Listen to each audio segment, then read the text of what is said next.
কিন্তু যাওয়ার সময় ভাড়া দিছি হলো 250 রিয়াল, আসার সময় অবশ্য 15 রিয়াল দিয়ে এসেছি। এবং আমার মনে আছে যে হজের সময় আজিজিয়া থেকে আমি একবার 2বার এসেছিলাম, প্রতিবারই 200 রিয়াল করে দিছি আসার সময়। তো এইরকম আর কি অবস্থা। যাই হোক, তো ওই জন্য ওস্তাদ আসতে পারেন নাই, ক্ষমা চেয়ে নিয়েছেন, আপনারা ক্ষমা করে দেবেন। আমরা অনেকবার চেষ্টা করলাম শেখকে সংযুক্ত করার জন্য, কিন্তু সংযুক্ত করতে পারি নাই আর কি। এটা বাস্তবতা।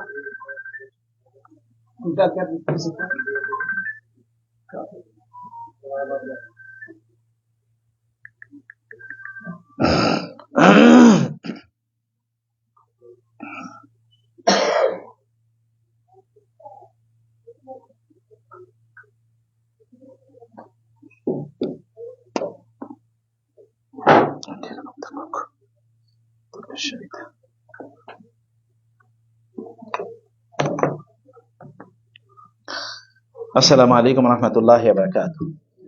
ইন্নাল হামদুলিল্লাহ ওয়াস সালাতু ওয়াস সালামু আলা রাসূলিল্লাহ ওয়া বা'দ। আমি তো দেখি নিচের চেয়ে উপরেই ভালো নাকি?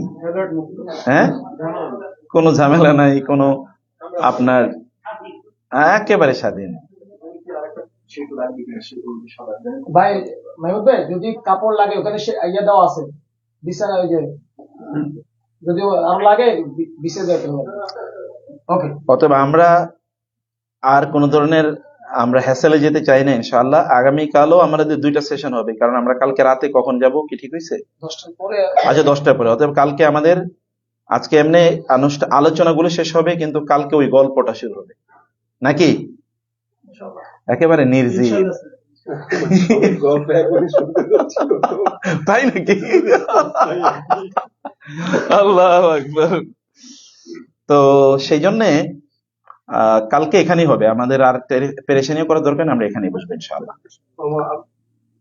যদি আজকে যদি আমাদের ট্রেনিং রিলেটেড এগুলো সব শেষ হয়ে যাবে, সেজন্য শেষ হয়ে গেলে কালকে আমরা হয়তো আচ্ছা অন্যান্য ইস্যুগুলো আমরা কালকে আলোচনা করবো ইনশাআল্লাহ।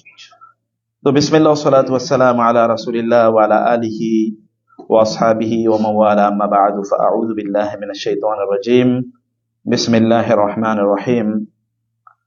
لقد صدق الله رسوله الرؤيا بالحق لتدخلن المسجد الحرام إن شاء الله آمنين محلقين رؤوسكم ومقصرين لا تخافون فعلم ما لم تعلموا فجعل من دون ذلك فتحا قريبا। আল্লাহ তাআলা শুকর আদায় করছি, তিনি আমাদেরকে আজকের সেশনে জয়েনের তৌফিক দান করেছেন, এবং রাসূলুল্লাহ সাল্লাল্লাহু আলাইহি ওয়াসাল্লামের উপর দরুদ এবং সালাম বর্ষিত হোক। আল্লাহুম্মা সাল্লি ওয়া সাল্লিম ওয়া বারিক আলা নাবিয়িকা মুহাম্মদ। আমরা যেখানে আলোচনা গিয়ে থেমেছিলাম, বলেছিলাম যে পুরুষরা কি করবে? হলক করবে, আর মহিলারা তাকসির মানে চুল ছোট করবে। কিন্তু এহরাম অবস্থায় যেহেতু আপনি চুল কাটা, ছাটা, নখ তোলা বা নখ কাটা, অথবা ধরুন এহরামের যে সকল নিষিদ্ধ জিনিসগুলো আছে এগুলো করা জায়েজ নেই, অতএব ব্যক্তি তার নিজের চুলও কাটতে পারবে না।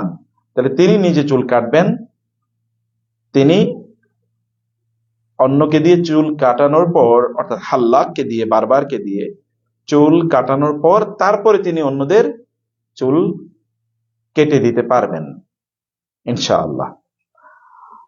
এটা হলো, এমনকি ধরুন আপনারা সিস্টারদের জন্য একই ইস্যু, যে আপনারা নিজেরা নিজেদের চুল কাটতে পারবেন না, অথবা নিজেরা অন্যের চুল কেটে দিতে পারবেন না আনটিল কোনো একজন কেউ আপনাকে হালাল বানিয়ে দিয়েছে আপনার চুল কাটিয়ে দিয়ে। যিনি হালাল হয়েছেন ইন দ্য মিন টাইম, তিনি কেবল আপনাকে চুল কেটে হালাল করে দিতে পারবেন। ফলে আপনি হালাল হলে এরপরে আপনার মতো করে আপনি ইয়ে করতে পারবেন, মানে অন্যদের চুল কেটে দিতে পারবেন ইনশাআল্লাহ। আর এই ক্ষেত্রে আমরা অতঃপর যখন আমাদের হলকের কাজ শেষ হয়ে যাবে, অথবা হলক যদি আমরা সেখানে নাও করি, কারণ এত লোক ওইখানে হলক করতে পারবো না, সিরিয়ালি এটা 3 নম্বরে করার কথা, তাহলে আমরা চলে আসবো কোথায়? মক্কায় ইনশাআল্লাহ। আমরা হারামে চলে আসবো। হারাম মানে হচ্ছে বাইতুল্লাহ, আমরা চলে আসবো বাইতুল্লাহ। আমাদের সামনে রয়েছে ওই দিনের সবচেয়ে গুরুত্বপূর্ণ 2টো কাজ, যে 2টো কাজ হজের 2টোই ফরজ, অথবা একটা ফরজ একটা ওয়াজিব। অধিকাংশদের মতে 2টোই ফরজ, আর অনেকের মতে প্রথমটা ফরজ, দ্বিতীয়টা ওয়াজিব। সেটাকে প্রথমটা হলো তাওয়াফুল ইফাদা বা তাওয়াফুল জিয়ারা অথবা ফরজ তাওয়াফ। ফরজ তাওয়াফটা আমরা করার জন্য আমরা আসবো কোথায়? বাইতুল্লাহতে, এবং এগেইন ঢলের মতো করে নেমে আসবো। এর আগে কারা কারা হজ করেছেন? আচ্ছা, মাশাআল্লাহ, একজন হজ না, করেছেন। ওই যে ইয়ার যে দুজন আছে। আচ্ছা, দুজন হজ করেছেন এর আগে। তো ওই সময় মানে মিনা থেকে বা মুজদালিফা থেকে বা আরাফা থেকে তো বোঝা যায় না, বাস আসে, সেই কারণে অনেকটা বোঝা যায় না। কিন্তু মুজদালিফা থেকে যখন আসে তখন আসলেই ঢলের মতো মানুষ আসে, এত পরিমাণ মানুষ আসে, এটা ভাবাও যায় না কি পরিমাণ লোক হতে পারে সংখ্যায়। আজকে তো আসরের নামাজ পড়তে গিয়ে আমরা তো এই হোটেল থেকে নামতে পারতেছি না, কারণ এগুলো সব ব্লক জামাতের জন্য। ওই দিকে দিয়ে দেখি যত দূরে চোখ যায় তত দূর পর্যন্ত কেবল জামাত, মানে এরকম একটা পরিস্থিতি, মানে সব লাইনে বসে আছে লোকজন। তাহলে ওই দিন কেমন হতে পারে? আপনি তো একটা এরিয়াতে শুধুমাত্র দেখছেন, সকল এরিয়ার। আবার বহু লোক কিন্তু তারা সরাসরি মদিনা থেকে অথবা অন্যান্য অঞ্চল থেকে কোথায় জয়েন করবে বলেন তো? মিনাতে গিয়ে জয়েন করবে। মিনাতে দিন মানে 8 তারিখে, যেটা আমরা 8 তারিখে মানে কালকে রাতে যদি আমরা যাই, অনেক লোক আছে তারা পরশু সকালে বিভিন্ন জায়গা থেকে, যেমন মদিনা থেকে বহু গ্রুপ এসে ওইখানে সরাসরি জয়েন করবে, তারা মক্কায় আসবেই না। যারা ফিতরা তারা আজিজিয়া যেমন যারা ফিতরা করছে আজিজিয়াতে, যদি আমি যেমন গতকাল আমি আজিজিয়াতে গিয়েছি, ওখানে হাঁটা যায় না মানুষের কারণে, এত পরিমাণ লোকজন। ঠিক আছে, তো আপনারা আলহামদুলিল্লাহ সৌভাগ্যবান যে আপনারা এখানে ছিলেন, কারণ প্রত্যেকটা ওয়াক্ত নামাজ আপনারা বাইতুল্লাহ গিয়ে পড়তে পারছেন, এটা খুবই সৌভাগ্য আপনাদের। এবং আল্লাহ তাআলা শুকর আদায় করা দরকার যে you have gotten this opportunity. Otherwise অন্য জায়গা থেকে এসে এখানে নামাজ পড়তে পারতেন না, এটা সিম্পলি ইম্পসিবল। যদি জোহরের নামাজ পড়তে হয় তাহলে 9টার দিকে চলে আসতে হতো, আর যাওয়ার সময় রাত্রে 12টা, এতটুকু পর্যন্ত, এর মধ্যে এখানে থাকতে হতো যদি আপনি নামাজ পড়তে চাইতেন আর কি। যাই হোক, তাইলে বিভিন্ন লোকেরা ওইখানে জয়েন করবে, ফলে ওইখান থেকে যখন আমরা আসবো দলের মতো করে আসবো। এই জায়গায় অবশ্যই আমাদের আমিরুল হাজ যিনি অথবা তার অধীনে যাদেরকে ভলান্টিয়ার হিসেবে নিয়োগ দেওয়া হবে তাদের নেতৃত্বেই আপনারা অনুগ্রহ করে থাকবেন। You should not break away from the team, that could become a disaster. কারণ মিনার তাবুগুলো আপনারা খুঁজে পাওয়া আপনাদের জন্য মুশকিল হবে। মিনায় তাবুগুলো খুঁজে পাওয়া, লক্ষ লক্ষ তাবু, কোন সবগুলো তো একই রকম দেখতে, মানে আপনি খুঁজে পাওয়াটা উইল বি ভেরি ডিফিকাল্ট। ইয়াংরা যারা ধরেন ম্যাপ ট্যাপ ইত্যাদি ভালো করে বোঝেন তারা হয়তো বা খুঁজে পাবেন। আগে এমনও হয়েছে যে আমি 2 দিন পরে মিনার তাবু খুঁজে পেয়েছি, এরকম বহুত লোক পেয়েছি 2 দিন পরে 3 দিন পরে মিনার তাবু। আমি তো নিজেই একদিন মানে সারা রাত ঘুরছি কিন্তু তাবু খুঁজে পাই নাই, পরের দিন 9টা বা 10টার দিকে তাবু খুঁজে পেয়েছি। তো এটা হতেই পারে, ভেরি সিম্পল, এটি হতে পারে। যাই হোক, আমরা ওইখান থেকে যখন মক্কার দিকে আসবো ইনশাআল্লাহ, বাইতুল্লাহর দিকে আমরা আসবো, আমাদের কাজ হবে তাওয়াফ করা। তাওয়াফের ঘটনা তো গুলো তো আপনারা আগেই পড়েছেন, তাই না? মনে আছে না কোন জায়গা থেকে তাওয়াফ শুরু হবে? বাইতুল্লাহ যখন ঢুকবেন তখন কিভাবে ঢুকবেন? বিসমিল্লাহি বিসমিল্লাহি তাওয়াক্কালতু, কি বলি? বিসমিল্লাহ, না না, আপনি যখন আল্লাহুম্মা সাল্লি আলা মুহাম্মাদ, আল্লাহুম্মা বারিক আলা মুহাম্মাদ, আল্লাহুম্মা ইফতাহলি আবওয়াবা রাহমাতিকা, বিসমিল্লাহি তাওয়াক্কালতু আলা আল্লাহি ওয়ালা হাওলা ওয়ালা কুওয়াতা ইল্লা বিল্লাহ, তো আপনি বাসা থেকে নামার সময়ের দোয়া। যাই হোক, এরপর ওইখানে যখন ঢুকবেন আরেকটা দোয়া আছে, আউযু বিল্লাহিল আযীম ওয়া বিওয়াজহিল কারীম ওয়া সুলতানিহিল কাদিম মিনাশ শাইতানির রাজিম, এরকম দোয়া আছে। বাইতুল্লাহ দেখলেই কি দুহাত তোলে কি শুধু আল্লাহু আকবার, এরপরে আল্লাহুম্মা আনতাস সালাম ওয়া মিনকাস সালাম ফাহাইয়িনা রাব্বানা বিসসালাম। কি বলেছে? আল্লাহুম্মা আনতাস সালাম ওয়া মিনকাস সালাম ফাহাইয়িনা রাব্বানা বিসসালাম। আমাদের কিন্তু ইহরামের কাপড় পরাই আছে নাকি? কিন্তু আমাদের মনে আছে যে ইত্তেবা এবং রমল, এটি কিন্তু ইত্তেবা এবং রমল কি লাগবে নাকি? ইত্তেবা এবং রমল শেষ, ওই যে কেবলমাত্র, কারণ ওটা কেবল একবার সফরে, কেবল একবার, ওটা তো আমরা প্রথমে করে ফেলেছি। অতএব ইত্তেবা নাই, রমল নাই, কোনো কিছুই নাই। ওইখান থেকে সরাসরি আমরা কোথায় চলে যাব? হাজারে আসওয়াদের দিকে চলে যাব, ওই আগের মতো করে কথা। এখানে কোনো নামাজ নাই, কারণ বাইতুল্লাহতে ঢোকার পরে তাওয়াফটাই কি নামাজ, তাওয়াফটাই সালাত, অতএব এখানে কোনো নামাজ নাই। ওইখানে গিয়ে আমরা ওই যে হাজারে আসওয়াদ থেকে শুরু করে আবার তাওয়াফ করা শুরু করে দেব। বাইতুল্লাহকে বাম দিকে রেখে বাইতুল্লাহর দিকে তাকানোরও দরকার নাই, আপনি আপনার মতো করে আগের মতো কি তাওয়াফ করা শুরু করে দেবেন। যখন হাজারে আসওয়াদের কাছে যাব আমরা, নিচতলা দিয়ে তাওয়াফ করতে পারার সম্ভাবনা খুবই খুবই কম, যদি পারি তো মাশাআল্লাহ, আর যদি না পারি তাহলে দোতলায় আর তিনতলায় ছাদে দিয়ে এখন যে তাওয়াফের সিস্টেম করছে আপনারা দেখেছেন কিনা, অসাধারণ অপূর্ব, এত সুন্দর লাগে আমার কাছে, খুবই সুন্দর, খুবই ডেকোরেটিভ। চাইলে ওই দিক দিয়েও করতে পারেন, মাথাফে করলেও করতে পারেন, অথবা দোতলা তিনতলায় করতে পারেন, যেখানে আমরা করতে চাই, যেখানে আমরা করতে পারি সেখান থেকেই আমরা আমাদের তাওয়াফের কার্যকলাপ করব, যেখানেই পারি সেখান থেকে আমরা, মানে দোতলায়, একতলায়, দোতলায়, তিনতলায়, যেখানেই পারি না কেন আমাদের এটা নিয়ে কোনো আপত্তি নাই। কিন্তু আমরা টিম বদ্ধভাবে যেন তাওয়াফের কাজগুলো যেন করি, এটা আপনাদেরকে নিশ্চিত করতে হবে, অবশ্যই এটাকে আপনাকে মাথায় রাখতে হবে ইনশাআল্লাহ। ওকে, তাওয়াফ যখন আমরা শুরু করছি তখন আমাদের কাজটা বলুন। আমরা তাওয়াফটা শুরু করব কোন দিক থেকে? হাজারে আসওয়াদ থেকে। যখন তাওয়াফ শুরু করব তখন আমাদের কাজ কি? শুধু ডান হাত একবার, প্রথমবারের মতো কি বিসমিল্লাহি আল্লাহু আকবার, এরপরে দু হাতে আমরা চুমু খাওয়া শুরু করে দেব। শুরু, কারা কারা চুমু খাবেন না হাত তোলেন। সুবহানাল্লাহ। বাকিরা কি খাবে চুমু? বাকিরা চুমু কনফিউশনে আছে, চুমু খাবো কি খাবো না।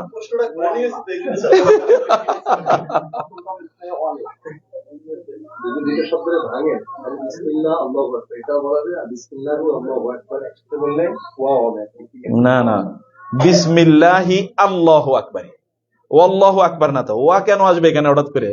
ও আসার কোনো কারণ নাই তো গ্রামারে, আমি তো গ্রামারের টিচার, আসার কোনো কারণ নাই। বিসমিল্লাহি আল্লাহু আকবার, বুঝতে পারছেন? বিসমিল্লাহি আল্লাহু আকবার। হ্যাঁ, তো তাহলে কি হবে? ডান হাত উঠবে শুধুমাত্র বিসমিল্লাহি আল্লাহু আকবার, শুধু ডান হাত, অন্য কোনো হাত তুলবে না কিন্তু। আবার হাতে কোনো চুমাচুমি কিচ্ছু নাই, কারণ আপনি হাজারে আসওয়াদ স্পর্শ করে কেবলমাত্র হাতে চুমন করতে পারেন।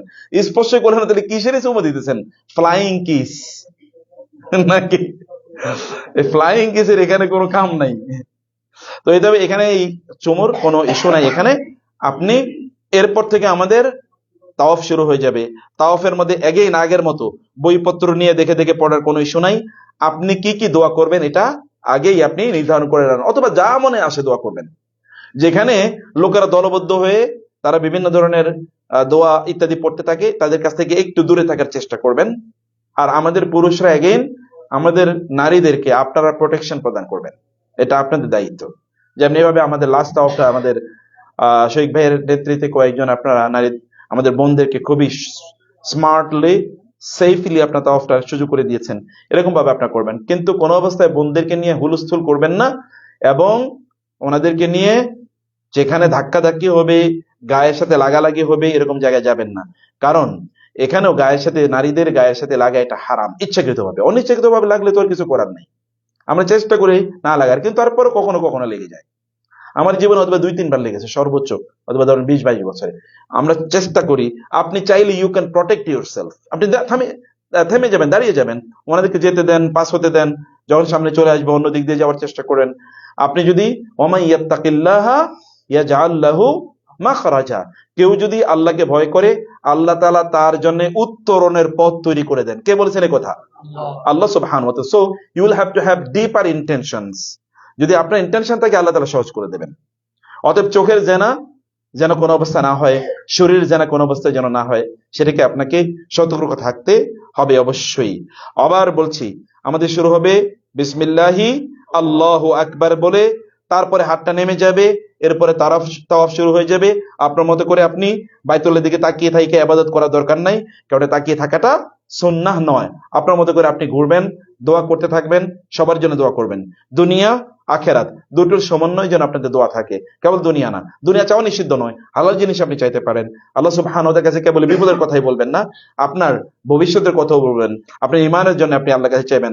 রাসূলুল্লাহ সাল্লাল্লাহু আলাইহি ওয়াসাল্লাম আল্লাহর কাছে দোয়া করতেন, আল্লাহুম্মা ইন্নী আসআলুকাল হুদা ওয়াত তুকা ওয়াল আফাফা ওয়াল গিনা। এটার মানে কি? তিনি আল্লাহর কাছে হেদায়েত চাইতেছেন, অথচ তিনি হেদায়েত দেওয়ার জন্য আল্লাহ তাআলা পাঠিয়েছেন তাকে, তাই না? হ্যাঁ দিয়ান, আল্লাহ তাআলা তাকে হেদায়েত দানকারী হিসেবে পাঠিয়েছেন। তিনি মানুষকে হেদায়েতের পথ দেখাবেন। হেদায়েত দানকারী মানে হেদায়েতের পথ দেখাবেন, সঠিক পথ তিনি দেখাবেন। ইন্নাকা লা তাহদি মান ওয়ালাকিন আল্লাহু ইয়াহদি মান ইয়াশা। তিনি হেদায়েত দিতে পারবেন না, কিন্তু হেদায়েতের পথ তিনি দেখাবেন।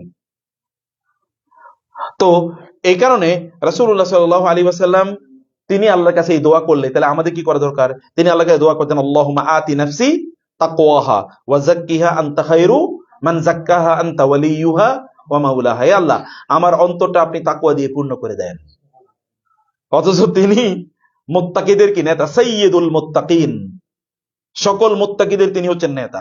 তার চেয়ে বেশি তাকওয়া কারো পক্ষে আনা কোনোদিনই সম্ভব না, কিন্তু তিনিও আল্লাহর কাছে তাকওয়া চাচ্ছেন। অতএব এই সকল দোয়াগুলো আল্লাহর কাছে করতে, পজিটিভ দোয়া সব, নিজেকে পরিবর্তনের জন্য। আল্লাহুম্মা, রাসূল সাল্লাল্লাহু আলাইহি ওয়াসাল্লাম এরকম দোয়া করতেন, আল্লাহুম্মা হদিনি লি আহসানিল আ'মালি ওয়াল আখলাক লা ইয়াহদিনি লি আহসানিহা ইল্লা আনতা ওয়াসরিফ আন্নি সাইয়্যাহা লা ইয়াসরিফু আন্নি সাইয়্যাহা ইল্লা আনতা। হে আল্লাহ আমাকে সর্বোত্তম চরিত্র প্রদান করুন। মানে আল্লাহকে দোয়া করছেন আল্লাহ, অথচ তার চেয়ে কি ইন্নাকা লা আলা খুলুকিন আযীম, আল্লাহ বলছেন আপনি শ্রেষ্ঠ চরিত্রের উপর বসে আছেন। মানে যেন চরিত্রটা আপনি নিচে, আপনি ওটার দখল করে বসে আছেন। মানে কোরআনে আপনি সবচেয়ে উত্তম চরিত্রবান এই কথা বলেন নাই, বলেছেন আপনি শ্রেষ্ঠতম চরিত্রের উপর কি এরকম আপনি বসে আছেন। মানে আপনাই ওই চরিত্রটা পুরোটা আপনার দখলে, যেমন আমি চেয়ারের উপর বসে আছি, এটা আমার দখলে আছে, এরকম এটা যেন আপনার অধীনস্থ, আপনি এটাকে নিজের মতো করে মানে ব্যবহার করতে পারেন। এইরকম আল্লাহ সুবহানাহু ওয়া তাআলা তাকে এইরকম অবস্থা দিয়ে তৈরি করেছেন। তিনিও আল্লাহর কাছে দোয়া করেন, হে আল্লাহ আমাকে সর্বোত্তম চরিত্রের পথ দেখান। তিনি, আপনি ছাড়া কেউ পথ দেখাতে পারবেন না। দিস আর দ্য পজিটিভ দোয়াস ইউ শুড মেক টু আল্লাহ সুবহানাহু ওয়া তাআলা। আরো অনেক দোয়া আছে, এই সকল দোয়াগুলো আপনি আল্লাহ সুবহানাহু ওয়া তাআলার কাছে করতে থাকবেন। আবার ওই যে হাজারে আসওয়াদ থেকে হাজারে আসওয়াদ পর্যন্ত কি একবার, হাজারে আসওয়াদ থেকে হাজারে আসওয়াদ পর্যন্ত তাওয়াফ একবার হলো। এই ক্ষেত্রে ভুল হওয়ার সম্ভাবনা অনেক অনেক বেশি। তো সেই ক্ষেত্রে আপনারা করের মধ্যে গুনে রাখতে পারেন, অথবা টিমের দায়িত্বশীল তিনি দায়িত্ব নেবেন, অথবা অন্য কোনো পদ্ধতিতে আপনারা এটা গুনে রাখলে কোনো সমস্যা নাই, ইনশাআল্লাহ গুনে রাখতে পারেন। গুনে রাখার যেহেতু এখানে জটিল হবে আর অনেক লম্বা সময়, সেদিন সাধারণত তাওয়াফ করতে 1 ঘন্টা বা 1.5 ঘন্টা লাগলে ওই দিন 2.5 ঘন্টা 3 ঘন্টা তাওয়াফ করতে লাগতে পারে, তার চেয়ে কম বেশি মোরলেস সেদিন আপনারা তাওয়াফ করতে একটু বেশি সময় লাগতেই পারে। আবার ওই যে মিনাল হাজারি ইলাল হাজারি, অর্থাৎ ওই যে মাকামে মানে কি বলে এটাকে আপনার রুকনে ইয়ামানি থেকে হাজারে আসওয়াদ পর্যন্ত এতটুকু জায়গায় রব্বানা আতিনা ফিদ দুনিয়া হাসানা, এটি আপনারা পড়তে থাকবেন। এই জায়গায় আপনারা কেবলমাত্র দোয়া করবেন, নট নেসেসারিলি।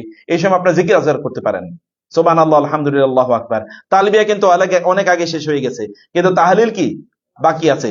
যখন আমরা মিনা থেকে বাইতুল্লাহর দিকে আসবো, তখন আমরা লাব্বাইক আল্লাহুম্মা লাব্বাইক বলবো না বটে, কিন্তু আল্লাহু আকবার আল্লাহু আকবার আল্লাহু আকবার লা ইলাহা ইল্লাল্লাহ আল্লাহু আকবার ওয়ালিল্লাহিল হামদ আল্লাহু আকবার কাবীরা ওয়ালহামদুলিল্লাহি কাসীরা ওয়া সুবহানাল্লাহি বুকরাতান ওয়া আসীলা। একটু মজা করে করে পড়বেন, কাট খোট্টা টাইপের না, একটু মজা করে, যেন অন্তরে একটু আঘাত লাগে, একটু ভালোবাসা দিয়ে তেলাওয়াত মানে পড়বেন। কারণ জিকির আজকার যেমন কোরআন তেলাওয়াত করতে হয় কিভাবে, কোরআন তেলাওয়াত কিভাবে করতে হয়, সুর দিয়ে কোরআন তেলাওয়াত করতে, সুর দিয়ে পড়তে হয় না। কোরআন আপনার সুর যা আছে তাই দিয়ে পড়বেন। আপনাকে কারি আব্দুল বাসাতের সুরের মালিক হতে হবে, অথবা কারি আফাসি অথবা মাহের মুআইকিলির মতো সুরের মালিক হতে হবে বা সুরের অধিকারী হতে হবে, নট নেসেসারিলি। আপনার যা সুর আছে তা দিয়ে পড়বেন, আপনার সুরেই কোরআন তেলাওয়াত শুনতে ভালো লাগবে। মানলাম ইয়াতাগান্না বিল কোরআন, আল্লাহর জিকিরগুলো এরকম সুরে সুরে একটু মজা লাগিয়ে লাগিয়ে যেন অন্তরটা ফিল তৈরি হয়। আপনি যখন একটু সুর দেবেন তখন যেন একটু ভালো লাগবে, ভালো লাগা তৈরি হবে দেখবেন। ওদের একটু মজা করে করে অন্তরে উপলব্ধি তৈরি করে করে আপনারা এই আজকার গুলো অথবা এই তাসবিহ গুলো, এই তাহলিল গুলো, তাকবীর গুলো আপনারা করতেই থাকবেন।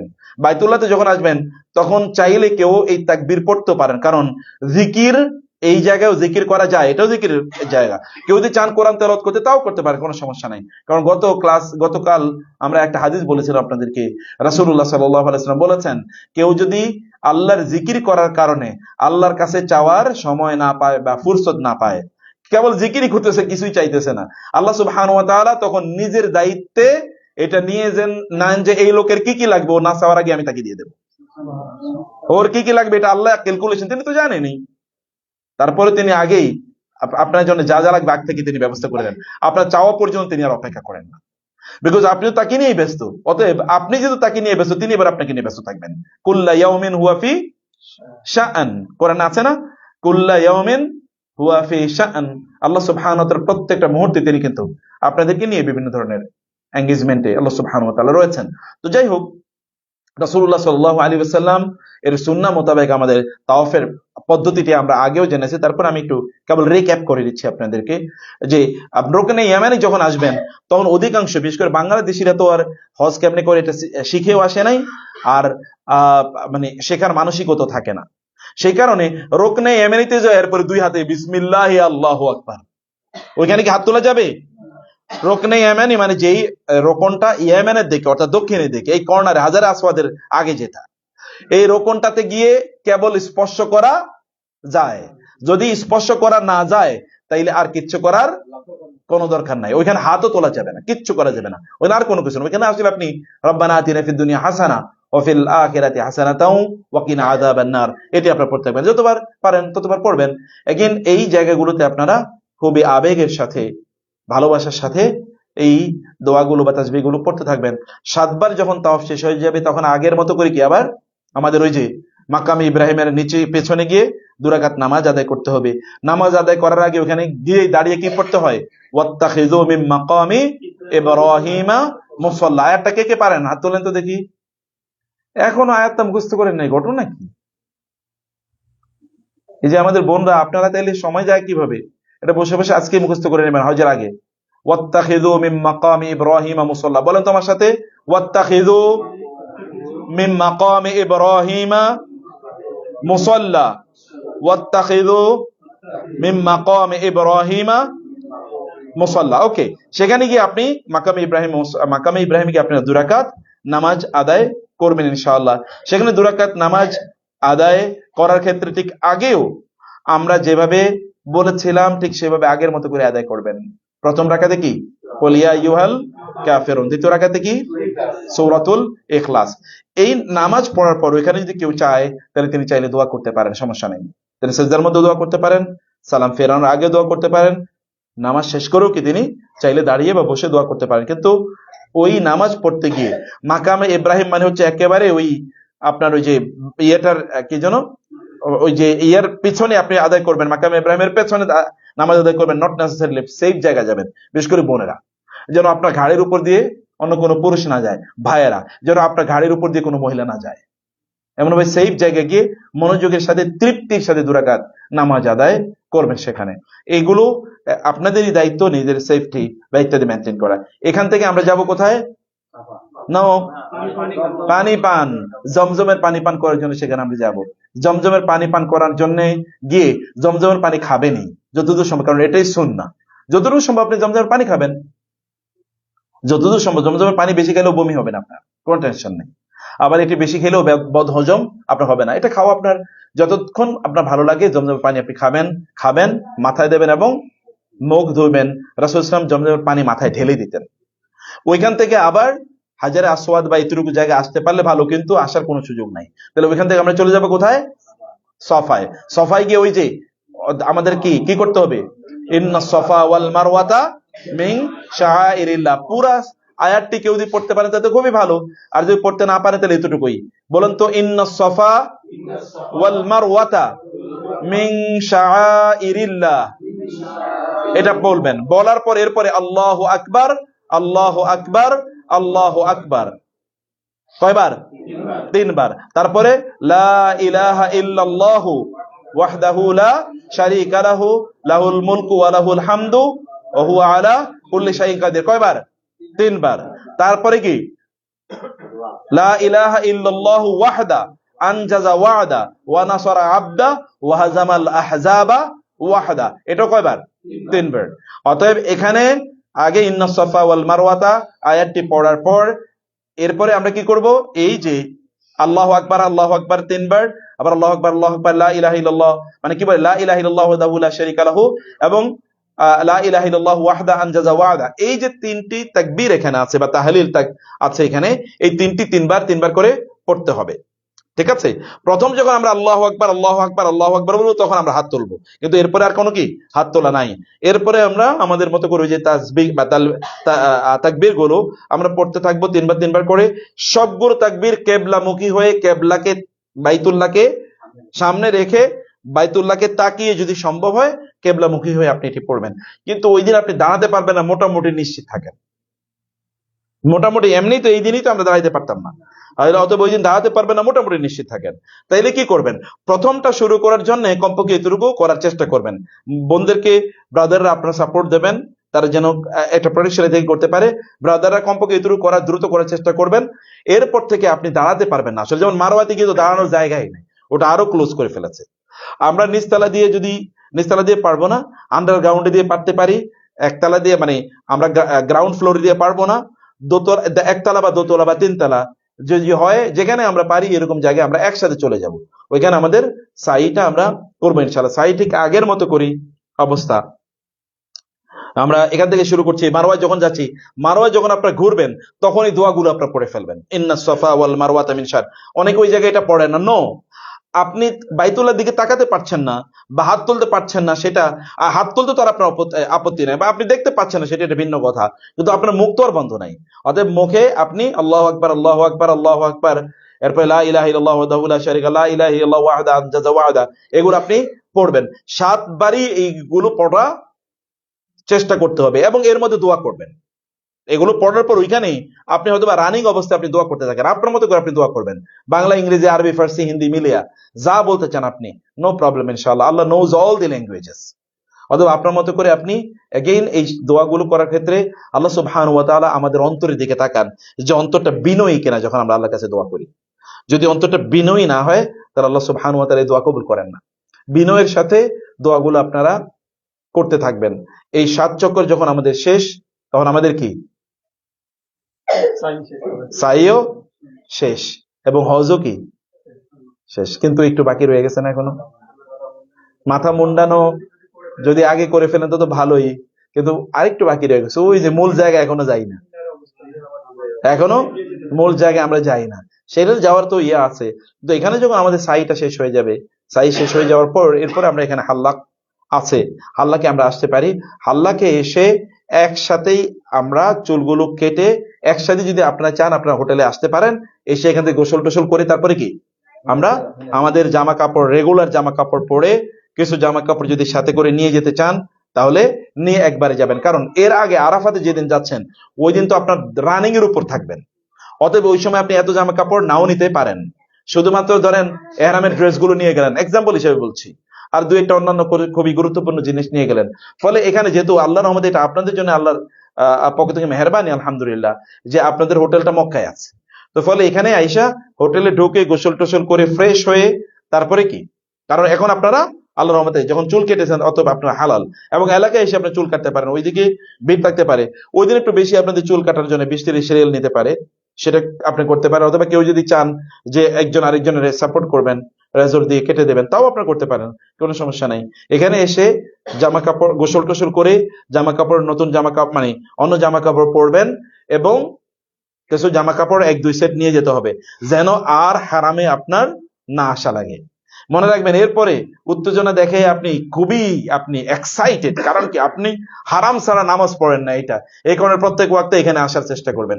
এটা সুন্নাহ নয়, এটা সুন্নাহ নয়, ওইখানে থাকাটাই কি সুন্নাহ। মিনায় আপনি 3 দিন থাকার জন্য প্ল্যান নেবেন। আমরা বলছিলাম মিনায় 3 দিন থাকবো, কারা কারা 2 দিন থাকবেন, কারা কারা 3 দিন থাকবেন? আচ্ছা 2 দিন থাকবেন কারা কারা, হাত তোলেন। এখন অনেকে লজ্জায় হাত তোলেন, মনে মনে সিদ্ধান্ত যে আমি 2 দিনই থাকবো, কিন্তু হাতও তুলবো না, থাকবো 2 দিন, এরকম আছে নাকি? কিন্তু আমরা 3 দিন থাকতে চাই ইনশাআল্লাহ। একটা আমরা রেকর্ড করি না, আপনার হয়তো একটু খাবারে কষ্ট হবে, কিন্তু রাসূল ইসলাম কয়দিন ছিলেন, আর আল্লাহ কয়দিন থাকার কথা বলেছেন? আল্লাহ বলেছেন 3 দিন থাকতে হবে। কিন্তু কেউ যদি 2 দিন থাইকা চলে আসে তাহলে কোনো আপত্তি নাই,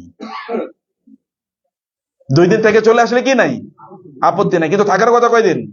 তো আপনি আপত্তি নাই, এটা কি খুবই ভালো মানের কথা নাকি? মানে এটা খুবই চমৎকার, ওকে আপত্তি নেই, আমি তাহলে এই কাজটা করলাম।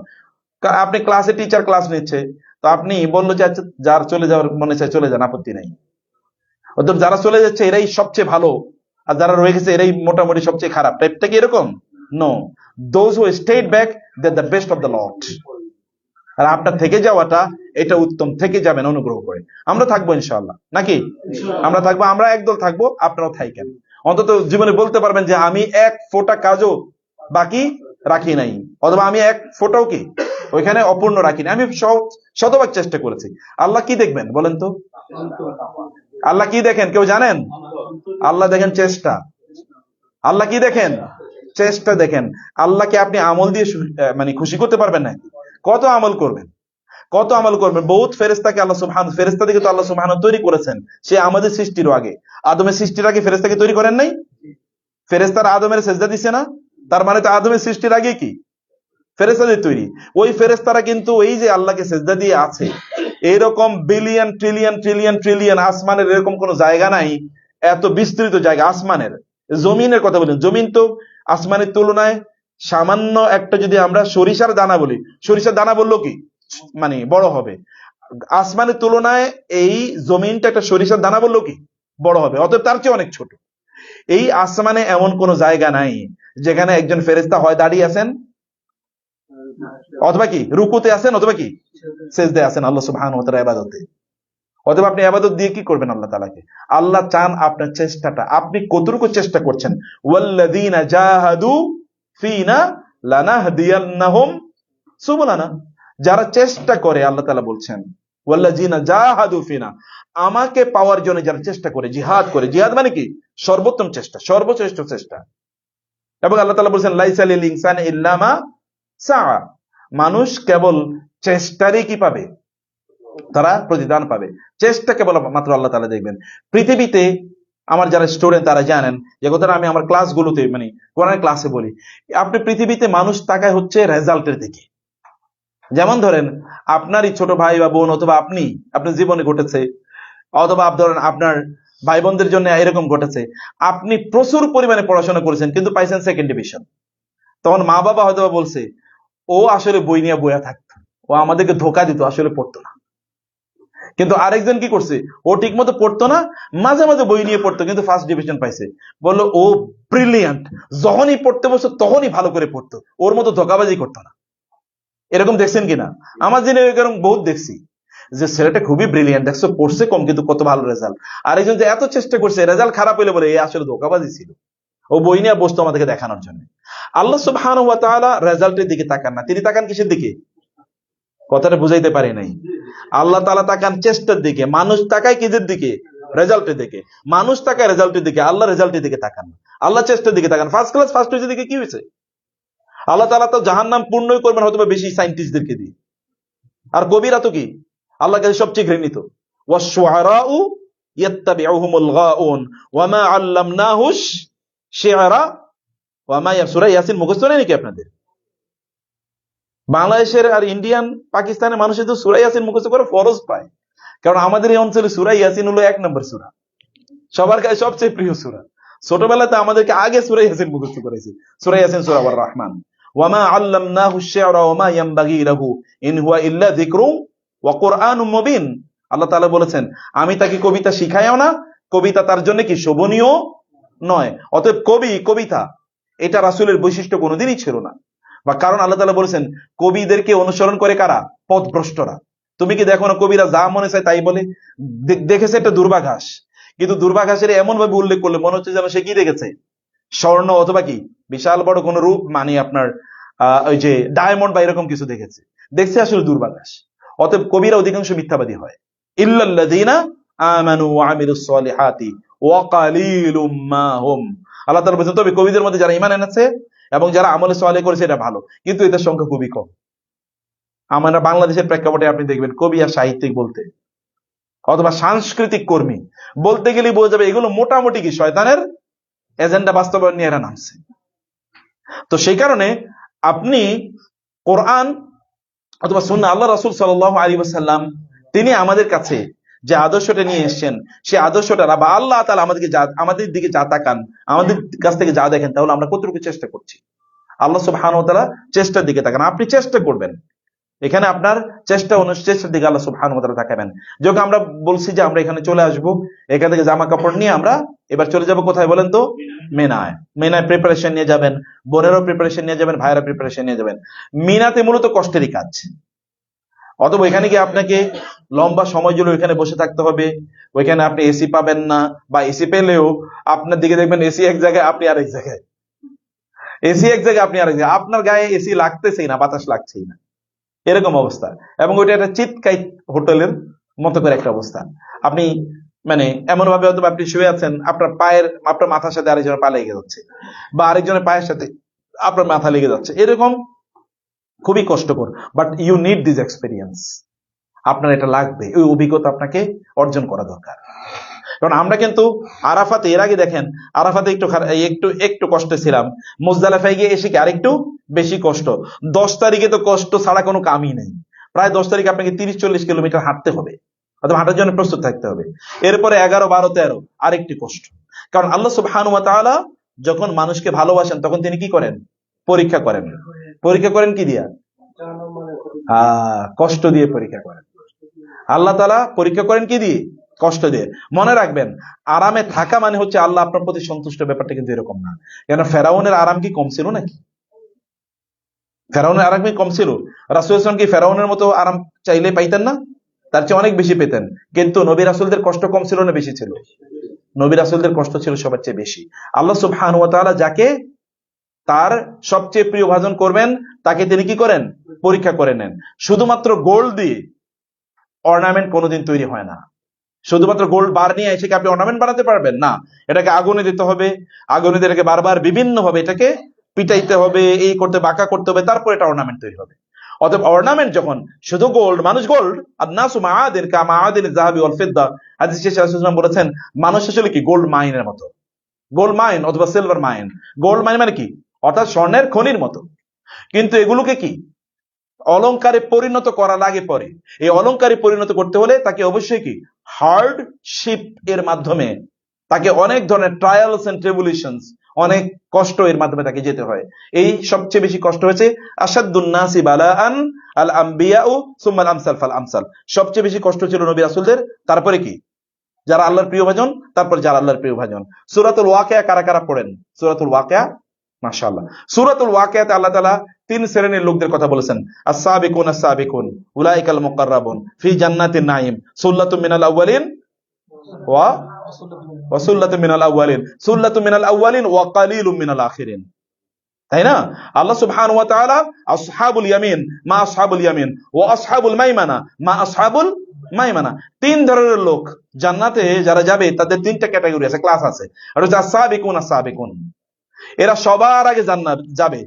এরা কি জান্নাতুল উলাইকা হুমুল ওয়ারিসুনাল্লাযিনা ইয়ারিসুনাল ফিরদাউস হুম ফিহা খালিদুন। একদল তারা জান্নাতুল ফিরদাউসের মালিক হবে। এরা হচ্ছে এলিট রুচির লোক। এদের রুচি কি? এলিট। এরা কোনোদিন কম জিনিসে পরিতৃপ্ত হয় না। দুনিয়ার কম জিনিস না, আখিরাতের ক্ষেত্রে তারা কমে কোনোদিন পরিতৃপ্ত হয় না। তারা একেবারে ফার্স্ট ক্লাস সিটিজেন, তারা জান্নাতুল ফিরদাউসের। আরেক দল হচ্ছে কি, তারা মিডিয়াম কোর, মেডিও কোরের, তারা মাঝামাঝি অবস্থানে, তারা একেবারে সুপ্রিম লেভেলের না, আবার তারা একেবারে কি পিছিয়ে পড়ে না। কিন্তু এরা কি মুকতাসিদ, ওয়া মিনহুম মুকতাসিদ ওয়া মিনহুম সাবিকুম বিল খায়রাত। একদল তারা সবচেয়ে বেশি এগিয়ে যায় ভালো কাজের ক্ষেত্রে, আরেক দল কি তারা মুকতাসিদ, তারা মধ্যমপন্থী, এরা আসহাবুল ইয়ামিন। আরেক দল আছে কি আসহাবুল মাইমানা, আরেক দল আছে তারা ডানপন্থী। এরা মোটামুটি ভালো কাজগুলো স্বাভাবিকভাবে করে যায়। এই 3টা পক্ষই কেবলমাত্র জান্নাতে যেতে পারবে। আর ওয়া আসহাবুশ শিমালি মা আসহাবুশ শিমাল ওয়া আসহাবুল মাশআমাতি মা আসহাবুল মাশআমা, বামপন্থী অথবা দুর্ভাগা লোকেরা কারা? যারা এগুলো এই 3টার একটা রেইসে তারা না হয়েছে ফার্স্ট, না হয়েছে সেকেন্ড, না হয়েছে কি থার্ড। ম্যারাথন দৌড়, এই দৌড়ে ফার্স্ট সেকেন্ড থার্ড 3টার একটা হতে পারে না। আপনাকে 3টা যে কোনো একটা ক্যাচ করতে হবে, যে কোনো একটা প্রাইজ আপনাকে অবশ্যই উইন করতে হবে। এই 3টার যে কোনো একটা আপনাকে অর্জন করতে হবে। সূরাতুল ওয়াকিয়াতে আল্লাহ সুবহানাহু ওয়া তাআলা 3 শ্রেণীর লোকদেরকে আল্লাহ সুবহানাহু ওয়া তাআলা বলেছেন, এবং সূরাতুর রহমানে আল্লাহ সুবহানাহু ওয়া তাআলা এদের কথা বলেছেন। যেমন ওয়ালিমান খাফা মাকামা রাব্বিহি ওয়ালিমান খাফা মাকামা রাব্বিহি জান্নাতান। একদল লোক আছে যারা কমপক্ষে মিডল ক্লাসের লোক, এরা কমপক্ষে 2টা জান্নাত পাবে। আর যারা একেবারে সুপ্রিম ক্যাটাগরির, তার জন্য কি ওয়া মিন দুনিহিমা জান্নাতান। সূরা রহমান মুখস্থ করেন, আপনারা এটা পড়বেন। এই যে আমি ক্লু দিলাম, এরপরে সূরা রহমান পড়েন। কিছু কিছু লোকদেরকে আল্লাহ সুবহানাহু ওয়া তাআলা 4টা জান্নাত দেবেন। কয়টা জান্নাত? 4টা। কারো দেবেন 2টা জান্নাত, কারো জান্নাত 1টা। এখন আপনি কোনটা নিয়ে সন্তুষ্ট থাকবেন, এটা আপনার রুচির ব্যাপার। আপনার রুচির ব্যাপার যে আমি মোটে 33 পাইলেই যথেষ্ট। কেউ কেউ তো 33 পাওয়ার পরে দেখা এই যে দেখো এই যে পাস করছি। আবার কেউ 80 পাওয়ার পরও তারপরে কি বগলের দিকে নিয়ে চলে যায়, না আরে আমার তো নিজের 90 পাওয়ার কথা ছিল, তারপরে কাঁদে। এই কাঁদে কেন? আমি তো 99 পাওয়ার কথা ছিল, আমি 80 পেয়েছি। আর আরেকজন 33 পাওয়ার পরও খুবই কি খুশি। এখন আপনি কোন ক্লাসের সিটিজেন হবেন সেটা তো আপনার ইস্যু। আপনি কোন class citizen, first class citizen হতে হবে আপনাকে। ফার্স্ট ক্লাস সিটিজেনের বৈশিষ্ট্য হলো আপনি সেখানে যাবেন, সেখানে আপনার সময়টাকে ফার্স্ট ক্লাস সিটিজেনের মতো করে আপনি ব্যয় করবেন। কষ্টের দিকে আপনি তাকাবেন না, তাকাবেন কিসের দিকে? ফলাফলের দিকে, রেজাল্ট। মানুষ তো আলটিমেটলি কষ্ট করে যায় কিসের জন্য? ফলাফলের জন্য। What are the results you are going to win, সেটার দিকে। অথবা আপনার রেজাল্ট তো অনেক উত্তম রেজাল্ট আপনার জন্য অপেক্ষা করছে, because all of your sins will be forgiven and you will be given জান্নাহ, লাইসা লাহু জাযাউন ইল্লা জান্নাহ।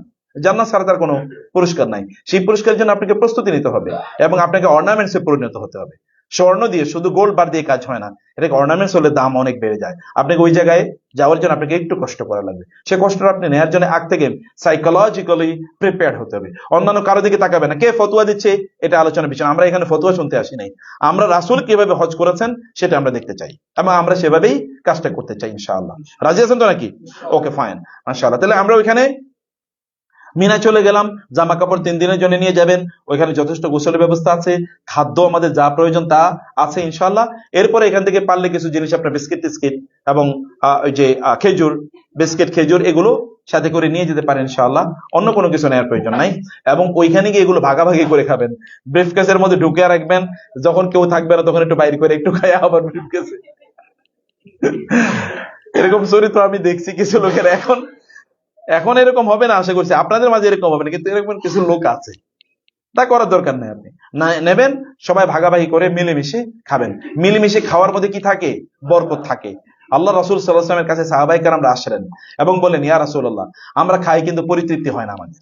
আমরা খাই কিন্তু কি হয় না? পরিতৃপ্তি হয় না, বারকা পাই না। রাসূল সাল্লাল্লাহু আলাইহি ওয়াসাল্লাম বললেন, লাআল্লাকুম তাকুলুনা মুতাফাররিকিন, তোমরা কি আলাদা আলাদা খাও নাকি সবাই মিলে? সবাইকে আলাদা আলাদা খাও? বলে হ্যাঁ। বলে না, একসাথে বসে খাও। একসাথে খাওয়ার পর এবার সবাই এসে, ইয়া রাসূলুল্লাহ, এখন যে এত তৃপ্তি লাগতেছে, এত ভালো লাগছে, এত মজা লাগতেছে, কারণ ইয়াদুল্লাহি আলাল জামাআহ, ইয়াদুল্লাহি আলাল জামাআহ, যেখানেই জামাআহ সংঘবদ্ধ লোকেরা, সেখানে আল্লাহ তাআলা কি থাকে? আল্লাহর বারাকা থাকে। বারাকা পাবে, বারাকা পাওয়ার জন্য করবেন। বোনরা যেহেতু এক জায়গায় থাকবেন, আমাদের বোনেরা আপনারা একটা সিস্টারহুড, ব্রাদারহুড, ভাইয়েরা তৈরি করবেন, বোনেরা সিস্টারহুড তৈরি করবেন।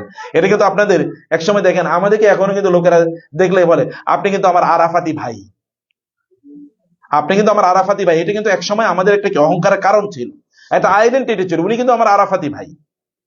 অথবা আপনি আরাফাতি ভাই বোন, আপনার মিনার ভাই বোন, এই মানসিকতা আপনার মাঝে রাখতে হবে। Ideological brotherhood and sisterhood is stronger than blood relating brotherhood or sisterhood. আপনি ভাই বোন, রক্তের ভাই বোনের চেয়ে আদর্শিক ভাই বোনরা কে অনেক বেশি শক্তিশালী। আদর্শের কারণে মানুষ জীবন দেয়, রক্তের কারণে জীবন দেয় না। বুঝতে পারেন নাই কথা? আদর্শের কারণে মানুষ জীবন দেয়, যেমন আদর্শের কারণে জীবন দিলে শহীদ হয়। শাহাদাত কিসের? আদর্শের কারণেই তো জীবন দিয়েছে। আদর্শের কারণে জীবন দেয়া এর নজির কোটি কোটি আছে, রক্তের কারণে জীবন দেয় এই নজির খুবই কম। অথবা আপনার আদর্শিক ভাই বোনরা এখানে আছে, তাদের প্রতি আপনার দায়িত্ব আছে, দায় আছে, যতটুকু সম্ভব তাদের সাথে শেয়ার করবেন। যাদের একটু সম্পদ একটু বেশি আছে, this is the best place you can spend your money. এর চেয়ে উত্তম আর কোনো জায়গা হতে পারে না যেখানে আপনি আল্লাহর মেহমান। এবং আরাফাতে যাদেরকে ক্ষমা করে দেওয়া হয়েছে, এই নিষ্পাপ মানুষগুলোকে আপনি একটু মিনা খাওয়াতে পারেন, কি অসাধারণ হতে পারে। অলরেডি জান্নাত ইজ স্যাংশন ফর ইউ। এইরকম লোকদেরকে আপনি একটু খাবার দিতে পারছেন, হালকা একটু সাপোর্ট দিতে পারছেন। সবাই মিলে যদি আমরা করি তাহলে it will be great job ইনশাআল্লাহ। অতএব এখান থেকে আমাদের কাজ যেটা হলো, আমরা বলেছি যে আমরা তো মিনায় চলে যাব, জামা কাপড় বা হাবিজাবি ইত্যাদি নিয়ে আমরা চলে যাব মিনায়। গিয়ে সেখানে আমরা অবস্থান করব সবগুলো দিন এবং সবগুলো রাত। যেহেতু মাবিত শব্দটি আছে, মাবিত মানে হচ্ছে রাত যাপন করা। মাবিত শব্দটি এসেছে বাইত থেকে। আমাদের বাংলা ভাষায় আমরা বলি বাড়ি। কই গিয়েছি? বাড়িতে গিয়েছি, বাড়িত। এই বাইত শব্দটি আরবি শব্দ। বাইত শব্দটি কি? আরবি। যেমন বাইতুল্লাহ, বাইত, বাইত আল্লাহ, আল্লাহর ঘর। তো ঘরে আমরা কি করি? দিনে থাকি না রাতে থাকি? সাধারণত ঘরে থাকি কখন? রাতে থাকি। বোনরা তো তারা থাকবে, তাদের কথা না, ব্রাদারদের কথা বলছি। আমরা সাধারণত কি করি? রাতে ঘরে থাকি। দিনের বেলা তো আমরা ঘরে থাকি না। তবে কেউ যদি এই দায়িত্ব নেয় যে আমি আমার ওয়াইফের পুরুষ বানিয়ে দিলাম আর আমি নারী হিসেবে থাকবো, তাহলে এটা ভিন্ন কথা। যে উনি দিনে বাসায় থাকলেন, ভাবি বাসায় রাতে মানে রাতে থাকবে আর উনি দিনে থাকবেন, সেটা একটা ভিন্ন জিনিস। কিন্তু আমরা সাধারণত পুরুষরা দিনের বেলা বাইরে থাকি, কারণ আমাদেরকে কাজ করতে হয়, ইনকাম করতে হয়। It is our responsibility to earn for the family members. আমাদেরকে আর্ন করতে হয়। অতএব আমরা রাতের বেলা বাসায় ফিরে যাই, এই জন্য এটাকে বলে বাইত। এই বাইত থেকে এসে মাবিত, মানে মিনায় রাত্রি যাপন করা। মূল শব্দটা কি? মিনায় রাত্রি যাপন করা। এই কারণে বাঙালিরা একটা নতুন ফিলোসফি বাইর করছে, তা হলো দিনের বেলা এসে হোটেলে থাকে, রাতের বেলা গিয়ে মিনায় থাকে। এবং কখন তা যায় জানেন? তা হলো যে এশার নামাজ পড়ে এখানে ঘুমিয়া হোটেলে মোটেলে খায়া আড্ডা ফাড্ডা ফিটিয়া এরপরে 12টা বা 1টার দিকে যায় ওইখানে, একটু রাতের বেলা হালকা একটু রাতে গিয়ে থাকলেই তো হইলো, ফজরের আগে গিয়ে ওইখানে পৌঁছবে, এরপরে ওইখানে একটু থাইকা আড্ডা ফাড্ডা বেরিয়ে আবার চলে আসবে। এটা আল্লাহর সাথে ধোঁকাবাজি না? আল্লাহ কি বুঝেন না যে তার আসলে মানসিকতা কি? টেকনিক্যালি হয়তো বা তার মাবিত মিনা হয়ে যাবে, মিনা রাত্রি যাপন হয়ে যাবে টেকনিক্যালি, কিন্তু এটা আসলে স্পিরিচুয়ালি এটা এক ধরনের ডিসেপশন উইথ আল্লাহ, আল্লাহর সাথে এক ধরনের ধোঁকাবাজি। এই ধোঁকাবাজি করবেন না আপনারা, পুরুষরা বেশি করে, মহিলা তো আসতেই পারবেন না, পুরুষরা এই অ্যাডভেঞ্চার নেওয়ার দরকার নাই। রাসূলুল্লাহ সাল্লাল্লাহু আলাইহি ওয়াসাল্লাম যখন তিনি মিনায় ছিলেন, তিনি কোনোদিনই মিনা থেকে কি করেন নাই? তিনি মক্কায় আসেন না, বাইর হন নাই, মিনাতেই আবার ওইখানে তা মেরে পাথর মেরে আবার কি তিনি ফিরে গিয়েছেন তার তাঁবুতে। অতএব এটাই সুন্নাহ। এইভাবে আপনাদেরকে আপনার মিনায় অবস্থান করাটা আপনাদেরকে করতে হবে। মিনায় তাবু মারার কাজটা মূলত শুরু হয় বাকি 3 দিন, অর্থাৎ 11, 12 এবং 13 তারিখে। পাথর মারা এর কাজটা কখন শুরু হয়? সূর্য পশ্চিম দিকে হেলে যাওয়ার পর। এর আগে 10 তারিখে আমরা কখন মারছিলাম পাথর? সূর্য উঠার পরে পশ্চিম দিকে হেলে যাওয়ার আগে। কিন্তু এরপরে 3 দিন পাথর মারবো কখন বলেন তো? সূর্য পশ্চিম দিকে হেলে যাওয়ার পর। কিন্তু এখন এত পরিমাণ লোক যে আপনি পশ্চিম দিকে সূর্য হেলে যাওয়ার পর পাথর মারা কি এটা ডিফিকাল্ট, মানে ওইখানে গিয়ে আপনি পারবেন না। আমাদের তাঁবুটা যেহেতু 35তম তাঁবু, আমাদেরটা একেবারে মিনার কাছাকাছি হবে, মানে এর কাছাকাছি, জামারাতের একেবারে কাছাকাছি, মানে একটু কাছাকাছি হবে আর কি। কারণ 1 নম্বর 2 নম্বর 3 নম্বর এটা হলো ক্লোজনেস। 1 নম্বর মানে হচ্ছে একেবারে কাছে, তারপরে 2 নম্বর একটু কাছে, তারপরে 3 নম্বর, অথবা আমরা 35তম। 1, 2 হলো কেবলমাত্র রাষ্ট্রীয় অতিথি অথবা যারা সুপার ভিআইপি করে এসছে, ধরেন শুধু মিনায় থাকার জন্য অথবা 3, 4, 5, 10 লাখ এক্সট্রা টাকা দিয়েছে এরকম, ঠিক আছে? আমরা তো এখানে পিকনিক করতে আসি নাই, আমরা আসলে হজই করতে আসছি। অর্থাৎ যারা পিকনিক করার তারা করুক, আমাদের তাতে আপত্তি নাই, ঠিক আছে? আবার এরপরে যদি আমরা ট্রেন আছে কিন্তু মাশাআল্লাহ, আমরা চাইলে ট্রেন ব্যবহার করতে পারবো ইনশাআল্লাহ। এটা নিয়ে আমরা ওইখানে আলোচনা করব। ট্রেনে গেলেও আমরা একসাথে যেন যেতে পারি, আবার একসাথে ফিরে আসতে পারি। নাও থিংস আর অ্যাভেলেবল। আর যদি হেঁটে যেতে চান তাহলে তো যাবেনই, তবে সবাই অবশ্যই হাতে আপনাদের ছাতাটা রাখবেন, ছাতা রাখবেন, পানি রাখবেন, এগুলো আপনারা রাখবেন। আর ওই যে আপনারা তো নিয়েছেন, পাথর নিয়েছেন, মনে আছে না? আচ্ছা, এখন যদি পাথর নাই, কারো যখন পাথর হারিয়ে ফেলছেন, তখন কি করবেন? আচ্ছা, বেশি করে একজন আরেকজনকে সাপোর্ট করতে পারেন। অথবা মিনায়ও যদি কেউ পাথর মানে খুঁজে নিতে চায় তাহলে সেটাও তার জন্য জায়েজ আছে। এমনকি ধরেন আপনার পাথর নিয়েছেন অনেকগুলো, কিন্তু এর মধ্যে 2-3টা পড়ে গেছে, এখন কার কাছ থেকে পাথর নেবেন? জামারাতের নিচে দেখবেন কি, যেখানে পাথর মারে নিচে কিন্তু পায়ের নিচে দেখবেন অনেকে কি পাথর ফেলে রাখছে, কারণ অনেক বেশি পাথর নিয়েছে, কেউ 7টা মারার পর বাকিগুলো ফেলে দিয়েছে। কেউ যদি ওগুলো খুঁজে মারে তাতেও কোনো আপত্তি নাই, তার পাথর মারা হয়ে যাবে, কোনো সমস্যা নেই। পাথর একেবারে ওইখান থেকে নিতে হবে, এটা ফরজ বা আপনার ওয়াজিব কোনো কিছু না, সেটা হলো উত্তম যে ওইখান থেকে আমরা পাথর নেব। এখন আমরা যখন 11, 12 এবং 13 তারিখে যখন আমরা পাথর মারা শুরু করে দেব, আমরা 10 তারিখে পাথর মারছিলাম সর্বশ্রেষ্ঠতে, মানে জামারা কোবরা, যেটা বড় কাম জামারা, সেখানে। কিন্তু 11, 12 এবং 13 তারিখে পাথর মারবো আমরা 1, 2, 3। 1 নাম্বার মানে ছোটটা, তারপরে কি মাঝারিটা, তারপরে বড়টা। যখন পাথর মারবো সেই আগের মতো করি আমরা, যখন আমরা পাথর মারছি সেই পাথর মারার ক্ষেত্রে আমরা কি করব? যখন পাথর মারবো যে আল্লাহু আকবার, এইভাবে আমরা আল্লাহু আকবার বলে আগের মতো যে কথা আমরা বলেছি স্লোলি পাথর মারবেন। মূলত আমাদের এখানে কি, আমাদের কিন্তু তালবিয়া শেষ হয়ে গেছে, কিন্তু কি বাকি রয়ে গেছে? তাহলিল। কিন্তু আল্লাহু আকবার, আল্লাহু আকবার, আল্লাহু, এটা কিন্তু চলতেই থাকবে। অথবা আল্লাহু আকবার কাবীর, এটা কিন্তু মুখে বন্ধ হবে না, এটা চলতেই থাকবে। আমরা যখন পাথর মারবো আল্লাহু আকবার বলে আমরা পাথর মারবো। 7টা পাথর মারার পর এরপরে আপনি একটু সামনে এগিয়ে যাবেন। প্রথমটাতে 7টা পাথর মারবেন, পাথর মারার পর কি করব? আমরা একটু সামনে এগিয়ে যাব। সামনে এগিয়ে যাওয়ার পর কেবলামুখী হয়ে, কারণ আমাদের সামনে কেবলাই আছে, কেবলামুখী হয়ে একটু কর্নার হয়ে এরকম ভাবে দাঁড়াতে হবে। কেবলামুখী হয়ে দুহাত তোলে আপনার জন্য যতক্ষণ সম্ভব ততক্ষণ দোয়া করতে পারবেন। যদিও পুলিশ আপনার বেশিক্ষণ দাঁড়াইতে দেবে না, কিন্তু আপনার দায়িত্ব হচ্ছে একটু সেফ সাইডে গিয়ে দাঁড়ানো, একেবারে ওইটার সামনে না। রাসূল সাল্লাল্লাহু আলাইহি ওয়াসাল্লাম যেটা করতেন, ওইখানে পাথর মারার পর একটু সামনে এগিয়ে গিয়ে তারপরে তিনি কি দাঁড়িয়ে দুহাতকে এরকম আগের মতো এরকম উত্তোলিত করে লম্বা করে দোয়া করতেন রাসূলুল্লাহ সাল্লাল্লাহু আলাইহি ওয়াসাল্লাম। এই দোয়াটি করা কি উত্তম, এই দোয়াটি আপনারা করবেন, সম্ভব হলে এই দোয়াটি আপনারা করবেন ইনশাআল্লাহ। মহিলারা এবং পুরুষরা সবাই আপনাদের মতো করে আপনারা দোয়া করবেন যতক্ষণ সম্ভব, যতক্ষণ পুলিশরা দাঁড়াইতে দেয়, যতক্ষণ আপনাদের জন্য কমফোর্টেবল। আবার অন্যদের জন্য এটা বার্ডেনসাম হয়ে যায়, আপনি আধা ঘন্টা দোয়া করেন, বাকিরা সব দাঁড়ায় আছে আপনার জন্য, এরকম যেন আবার না হয়। দোয়া আপনাদের মতো করে আপনারা করবেন, মানে একটা এই মডারেশন এক্ষেত্রে অবশ্যই মেনটেন করার চেষ্টা করবেন ইনশাআল্লাহ। এরপর আমরা দ্বিতীয় জামারাতে যাব। দ্বিতীয় জামারাতে ঠিক এই আগের মতো করেই, দ্বিতীয় জামারাতে আগের মতো করে আমরা যাব। আপনাদের জন্য সম্ভব যদি হয় তাহলে জামারাতটাকে বাম পাশে রেখে তারপরে আগাবেন, যদি সম্ভব হয়।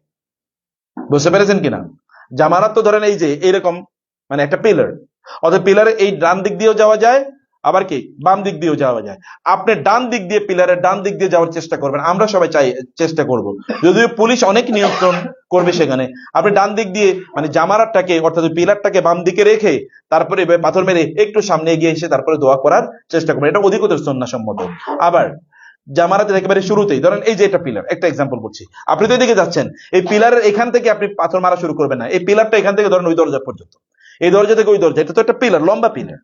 অথবা আপনি একটু আগে এগিয়ে, এখানে প্রচুর পরিমাণ ভিড় থাকে, সবাই এখানে দাঁড়ানোর চেষ্টা করে, আপনি এখানে না দাঁড়িয়ে একটু এগিয়ে গিয়ে ওই শেষের দিকে বা মাঝারি দিকে বা শেষের একটু আগের দিকে গিয়ে ওইখানে একটা খোলা পাবেন, সেখানে পাথর মারবেন। পাথর মারার ক্ষেত্রে দূর থেকে মারবেন না, যেটা গতকাল আমরা বলেছিলাম, দূর থেকে পাথর মারবেন না, কাছ থেকে পাথর মারবেন, কাছ থেকে।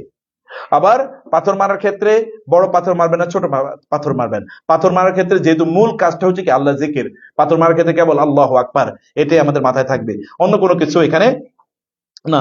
যখন আমরা পাথর মেরে ঠিক আগের মতো করে আরেকটু সামনে এসে আরেকটু সামনে গিয়ে কি করব, আমরা আবার একটু দোয়া করব। এইভাবে দ্বিতীয় পাথর মারা শেষ। এবার তৃতীয়টাই গিয়ে পাথর মারবো, একদিন আগের মতো করে একটু সামনে এগিয়ে গিয়ে আমরা পাথর মারবো, 7টা করে পাথর মারা শেষ।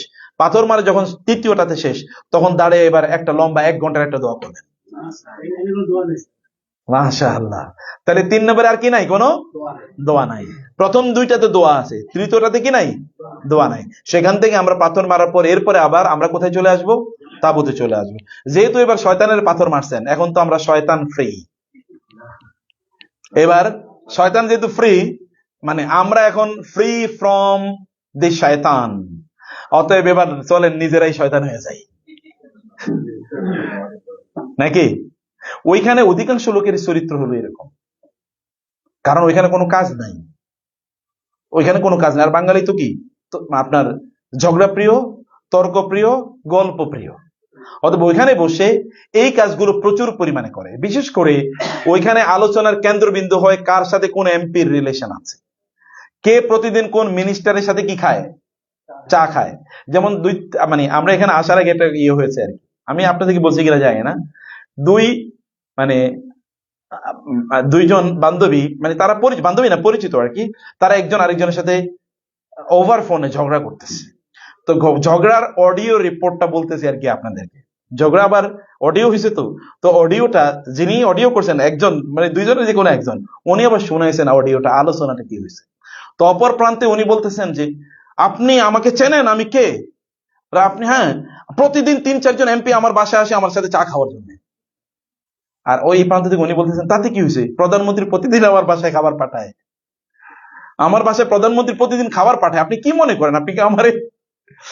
এগুলো হচ্ছে ওখানকার আলোচনার বিষয়। আমার ছেলে মেয়েরা না আলহামদুলিল্লাহ এত ভালো আছে, সবাই ইউরোপ আমেরিকাতে থাকে, সবগুলো ভালো আছে আলহামদুলিল্লাহ। আলোচনার বিষয়, আমার বাড়িগুলো সব করা শেষ, একটা বাড়ি যদি করিয়া মরতে পারি তাইলে আমার সুখ। শুধু আলোচনা, এর বাইরে কোনো আলোচনা নাই। কারণ আলোচনা করবে কি, ঘুরে ফিরে তো কেবল বাপ দাদাদের গল্পই। কারণ মনে আছে আপনাদেরকে আমরা বলেছিলাম মিনার ময়দানে লোকেরা করতো কি, তৎকালীন কোরাইশ মানে তৎকালীন মুশরিকরা, তারা তো আরাফাতে অবস্থান করতো না, তারা মুজদালিফা থেকে সরাসরি আসতো কোথায়, মিনায়। এবং মিনায় এসে তারা করতো যেটা কোরআনে আল্লাহ তাআলা বলেছেন, যখন তোমরা মিনায় উপস্থিত হবে, ফাযকুরুল্লাহা কাযিকরিকুম আবাআকুম আও আশাদ্দা যিকরা, তোমরা তোমাদের বাপ দাদাদেরকে যেমনি ভাবে আগে স্মরণ করতে, তেমনি ভাবে তোমরা এখানে আল্লাহকে অথবা তার চেয়ে অনেক বেশি করে স্মরণ করো। এখন ইস্যুটা হলো কি, এই আয়াতের প্রেক্ষাপটটা কি?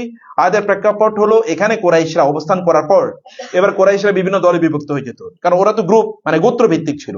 ধরেন খান বংশ, পাটোয়ারি বংশ, চৌধুরী বংশ, শেখ বংশ, মুন্সি বংশ, গাজী বংশ, এগুলো সব আলাদা হয়ে গেছে। আলাদা হয়ে যাওয়ার পর এবার কোন বংশ সেরা এটা নিয়ে প্রতিযোগিতা চলতো, ডিবেট। এখন এই বংশের লোকেরা বলতো আমরা সবার চেয়ে সেরা বংশ। প্রমাণ কি? প্রমাণ হলো আমাদের মধ্যে কবি হচ্ছে এই কয়জন। আরেকজন বংশ না, আমরা সবার সেরা। কি প্রমাণ? আমাদের মধ্যে এম এ করেছে, ধরো এর মধ্যে 100 জন লোক এম এ করেছে। আর একটা গ্রুপ দাঁড়িয়েছে, কিভাবে সেরা? দেখো আমাদের মধ্যে বুদ্ধিজীবী। আরেকটা আমাদের দেখো আমাদের সবই কি ইন্ডাস্ট্রিয়ালিস্ট, ব্যবসায়ী। আরেকজন আমাদের সব দেখো বিসিএস ক্যাডার, মানে এইরকম টাইপের আর কি। তো ওরা গ্রুপে গ্রুপে তারা বিভক্ত হয়ে বিভিন্ন ধরনের তাদের পূর্বপুরুষদের কীর্তিগাথা এগুলো নিয়ে আলোচনা করতো। কীর্তিগাথার মধ্যে সবচেয়ে গুরুত্বপূর্ণ বিষয় ছিল যে আমরা সবচেয়ে কি যোদ্ধা অথবা সাহসী জাতি। কিভাবে সাহসী জাতি? যাও আমাদের কবরগুলো, কবরস্থানে যাও, গিয়ে দেখো এখানে কি কয়টা কবর আছে। তোমাদের চেয়ে আমাদের কবর বেশি। কবর বেশি মানে কি? আমাদের লোক বেশি মারা গেছে। বেশি লোক মারা গেছে মানে কি? যুদ্ধের ময়দানে আমরা তোমাদের চেয়ে বেশি জয়েন করেছি। তো যুদ্ধের ময়দানে বেশি জয়েন করা মানে কি? আমাদের তোমাদের চেয়ে বেশি সাহসী, আমরা তোমাদের চেয়ে বেশি সাহসী। এগুলো নিয়ে সেখানে ডিবেট হতো। এমনকি কবর গণনা করা হতো, যোদ্ধাদের নাম বলা হতো, পুরো 4 পুরুষ, 5 পুরুষ, 6 পুরুষ, 7 পুরুষ আগে কে কোথায় মারা গিয়েছে, এরকম আলোচনা পর্যন্ত সেখানে যোদ্ধাদের নিয়ে সেখানে আলোচনা হতো। এই আলোচনাগুলো ওইখানকার মৌলিক বিষয় ছিল বা ওইখানকার মুখ্য বিষয় ছিল এই সকল আলোচনা। আল্লাহ সুবহানাহু ওয়া তাআলা বললেন তোমরা যখন মিনায় উপস্থিত হবে, আগে ওইখানে মিনায় বাপদাদাদের আলোচনা করা হতো যতটা ইন্টেন্সিটি নিয়ে। যেমন ডিবেটে আপনি যখন বাপদাদাদের গল্প বলেন তখনও কিন্তু আপনি খুব অহংকারী এবং কিছু একটু বাড়ায়া বলেন, মানে আপনার তখন খুব ফ্লেভার, মুখে প্রচুর পরিমাণ রস তৈরি হয়, যা আরো মজা করে বলি। আল্লাহ সুবহানাহু ওয়া তাআলার জিকির যখন, মিনার মূল কাজ হচ্ছে কি আল্লাহ সুবহানাহু ওয়া তাআলা এর জিকির। অতএব যখন আমরা মিনায় অবস্থান করব তখন আমাদের মূল কাজ যেন থাকে কি করা? আল্লাহ সুবহানাহু ওয়া তাআলা জিকির করা। বেশি বেশি আল্লাহ জিকির করবেন, অনেক বেশি আল্লাহ জিকির। এবং সেখানে যেমন কোরআন নিয়ে যাবেন আপনারা, হাদিস নিয়ে যাবেন, অন্য বই আপনারা নিয়ে যাবেন। আর আমরা কিন্তু এখানে অনেকগুলো দার্স আমরা করব। অনেক কথা শুনতে শুনতে হয়তো আপনাদের বিরক্ত হয়ে যাবে, সবসময় তো আর কথাও বলা যায় না, অতএব অনেক বেশি আলোচনা করা যাবে না। আবার অনেক জায়গায় অলরেডি ইনভাইটেশন আছে আমাদের যে ওই জায়গায় গিয়ে আলোচনা করতে হবে। তো ফলে আমাদের শেখদেরকে আমরা আনবো, আমরা হয়তো 2, 3টা, 4টা আলোচনা আমরা আপনাদের প্রতিদিন হয়তো আমরা করবো, বিভিন্ন ইস্যুতে ছোট ছোট করে একটু আলোচনা করব। কিন্তু আপনাদের ইবাদতটা আপনাদের নিজের করতে হবে। যেমন এরকম সিদ্ধান্ত নিতে পারেন যে আমি কমপক্ষে 15 পারা কোরআন খতম এখানে করে ফেলবো, 15 পারা কোরআন পড়বো। অথবা কেউ বলতে পারে না আমি পুরো কোরআন ওখানে খতম করবো। কেউ বলতে পারে আমি রাসূলের পুরো জীবনীটা পড়বো। কেউ বলে আমি 50টা দোয়া মুখস্থ করবো। You can have your target, যে সেখানে এইভাবে আপনি আপনার সময়টা সেখানে আপনি কাটাবেন। অতএব মিনার ময়দানে যেন কোনো পরিস্থিতিতে আমাদেরকে ওই জায়গায় ইবাদত করতে গিয়ে রাসূলুল্লাহ সাল্লাল্লাহু আলাইহি সাল্লাম যা করেছেন তার বাইরে যেন কোনো কিছু ওইখানে না ঘটে। ওইখানে বসে কষ্ট হলো আপনাদের মানে জিকিরের মাধ্যমে এই 3টা দিন যেন সময় কাটে। আমরা কিন্তু এমনি তো আমাদের সময় কমে যাবে, কারণ আমরা ধরেন দুপুরের পরে যদি আমরা পাথর মারতে আসি, অথবা ধরেন তার একটু আগে যদি ধরি যে জোহর পরে আমরা আসলাম, তাহলে ফিরতে ফিরতে হয়তো মাগরিব হয়ে যাবে আলটিমেটলি। অতএব খুব বেশি সময় যে আপনি পাবেন তা কিন্তু না, কিন্তু বাকি সময়গুলো এখানে ঘুমিয়ে অথবা ধরেন গল্প করে এভাবে না কাটিয়ে জিকির আজকারের মাধ্যমে কাটিয়ে নেবেন। কারণ আপনার মিনায় অবস্থানই, মিনায় সময় কাটানোর পদ্ধতি ইঙ্গিত করবে আপনার হজটা কবুল হইল কি হইল না। বুঝতে পেরেছেন? মিনায় আপনি কি কি কার্যকলাপ করছেন তাই প্রমাণ করবে আপনার হজ কি কবুল হইতেছে কি হইতেছে না, কারণ হজের কাজ তো শেষ। অতএব আপনার মিনায় অবস্থানটাই ইঙ্গিত করে যে আপনার হজের কাজগুলো, আপনার হজটা কি সুন্দর করে আপনি করলেন কি করলেন না। এটি আমাদের জন্য খুবই গুরুত্বপূর্ণ মিনায়। সেই কারণে আমি বলবো যেন কোন পরিস্থিতিতে মিনায় আপনাদের সময়গুলো নষ্ট করা এটি কোনোভাবে আপনাদের জন্য জায়েজ নেই। রাসূলুল্লাহ সাল্লাল্লাহু আলাইহি ওয়াসাল্লাম তিনি মিনায় যখন অবস্থান করেছেন, রাসূলুল্লাহ সাল্লাল্লাহু আলাইহি ওয়াসাল্লাম তিনি প্রচুর পরিমাণে সেখানে তিনি মানে আল্লাহ সুবহানাহু ওয়া তাআলা এর জিকির করেছেন। ওখানে একটা মসজিদে খাউফ আছে, মসজিদে খায়েফ আছে, যদি পুরুষদের সম্ভব হয় তাহলে মসজিদে খায়েফে গিয়ে সালাত আদায় করতে পারেন। রাসূলুল্লাহ সাল্লাল্লাহু আলাইহি ওয়াসাল্লাম বলেছেন মসজিদে খায়েফে 70 জন নবী নামাজ আদায় করেছিলেন। মসজিদে খায়েফ কিন্তু মিনায় এই মসজিদ আছে। অতএব আপনি চাইলে সেখানে মিনায় মসজিদ আদায়, মসজিদে মিনায় আপনি সালাত আদায় মানে মসজিদে খায়েফে আপনি চাইলে সালাত আদায় করতে পারেন ইনশাআল্লাহ। যাই হোক, এখানে তো আমরা তো কাজ আমাদের মিনায় কাজ শেষ, সেখান থেকে আমরা ধরে চলে আসলাম কোথায়? আমাদের 3 দিন অবস্থান করার পর আমরা মক্কায় চলে আসলাম। মক্কাতে আমরা অবস্থান করব, এরপর আমাদের অবস্থানটা অনেকের একটু কম, অনেকের একটু বেশি, কিন্তু মক্কায় আসার পর এরপরে আমাদের কাজ থাকবে কি করা? নামাজ আদায় করা। এখন কিন্তু আপনি পবিত্র মানুষ, এখন আপনি গুনাহ থেকে মুক্ত যদি আপনার হজ কবুল হয়। তাহলে আচরণগুলো একজন নিষ্পাপ মানুষের মতো আচরণ হতে হবে। প্রত্যেকটা কাজ যেন একজন নিষ্পাপ মানুষের মতো হয়। নামাজ সময় মতো আদায় করা, জিকির আজকারের মধ্যে সময়গুলো কাটানো, এবং তাসবিহ তাহলিলের মধ্যে সময়গুলো কাটানো।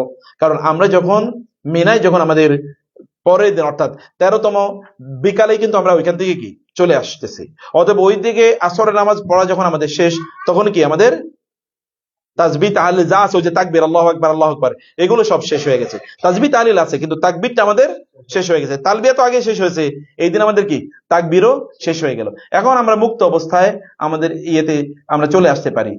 আর ওইখানে মিনায় যখন আমরা অবস্থান করব, মিনায় অবস্থানের কালে আমাদের নামাজ হবে কি কসরান, কিন্তু কি মুনফারেদান। আমরা নামাজ আদায় করব জমান না, জমা হবে না, কিন্তু নামাজ হবে কি কসর। অর্থাৎ 2 রাকাত করে আমরা আদায় করবো। 4 রাকাত ওয়ালা নামাজগুলো 3 রাকাত গুলোতে 3 রাকাতে, 2 রাকাতেই, আর বাকি 4 রাকাত ওয়ালা যেমন জোহর, আসর এবং কি এসে আমরা 2 রাকাত করে আদায় করব।